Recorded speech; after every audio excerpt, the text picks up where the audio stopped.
Notre cher Ahmad Rayyan, hafidhahullah, nous enseignait et en même temps il nous éduquait. Et il nous disait, lorsque tu vois quelqu'un qui commet un péché, qui commet une erreur, ne te permets jamais de le juger définitivement.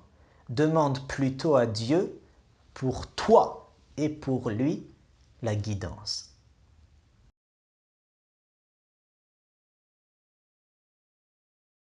Assalamu alaikum wa rahmatullah, que la paix soit sur vous. Dans la série Dieu dans ma vie, abordons aujourd'hui le nom divin Muqallibil Qulub. Et le qalb, en arabe, renvoie au cœur. Et il a été appelé ainsi, on dit li kathrati taqallubihi, parce que le cœur, il se retourne, il se tourne facilement. Et il y a ce verset dans Surat Al-An'am qui dit wa nuqallibu af'idatahum. Allah subhanahu wa ta'ala est capable de retourner leur cœur. Et le fu'ad huwa al-qalb. Et par rapport à ce nom divin, on devrait gagner deux compétences. La première est la suivante. Je peux savoir d'où je viens. Je peux aussi savoir où est-ce que je suis en ce moment. Mais je ne peux aucunement garantir où est-ce que je serai dans l'instant qui suit. Je ne peux rien garantir de mon futur.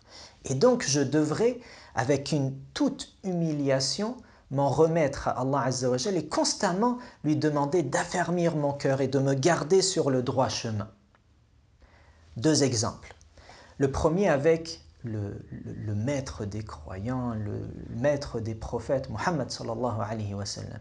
On a demandé à son épouse Salama quel était le dua, l'invocation que le prophète faisait le plus souvent.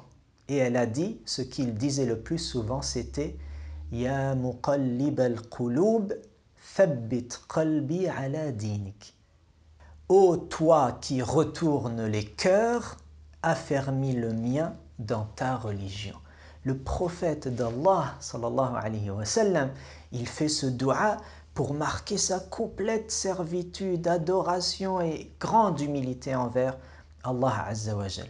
Il nous enseigne que seuls les grands esprits, seules les meilleures personnalités arrivent à faire cette preuve d'humilité et écraser totalement leur arrogance. Deuxième exemple, c'est lorsqu'on étudiait le fiqh et qu'on arrivait au chapitre de l'apostasie, Babur Ridda. Nos savants, lorsqu'ils nous enseignent, encore une fois, ils nous éduquent en même temps, ils lisaient Babur Ridda, chapitre de l'apostasie, Wal'iyadhu billah. Ça, c'est pas écrit dans le texte, mais ils le disent et ils nous enseignent de le dire. Demandez à Dieu protection, parce que tu ne sais pas. On a face à nous des savants qui sont à fond dans la religion, qui nous enseignent le droit musulman et qui demandent à Dieu protection. Et on peut voir autour de nous des gens qui sont, on les voit à la mosquée, ils sont à fond, ils font le pèlerinage, ils sont à fond, et puis du jour au lendemain, ils tournent. Et d'autres personnes, l'inverse, tu les voyais apparemment totalement perdus, et du jour au lendemain, tu les vois, ils se retournent. Et en ce sens, c'est extrêmement important de bien préciser cela.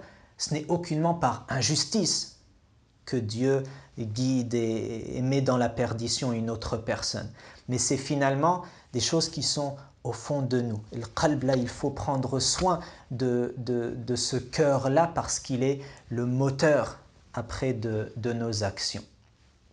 Donc, première leçon, en toute humilité, s'en remettre à Dieu et lui demander protection et de demeurer sur le droit chemin, de résister aux épreuves.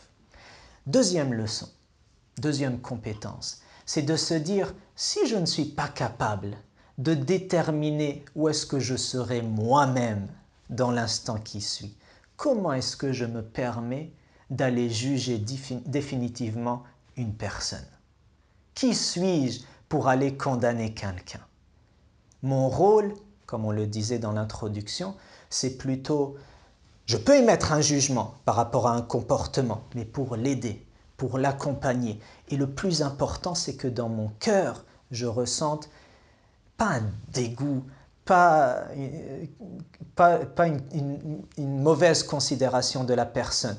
Je devrais plutôt me remettre en question et être poussé à demander à Dieu d'affermir mon cœur et d'affermir son cœur à lui ou à elle aussi. Ya muqallib al-qulub, thabbit qulubana ala dinik.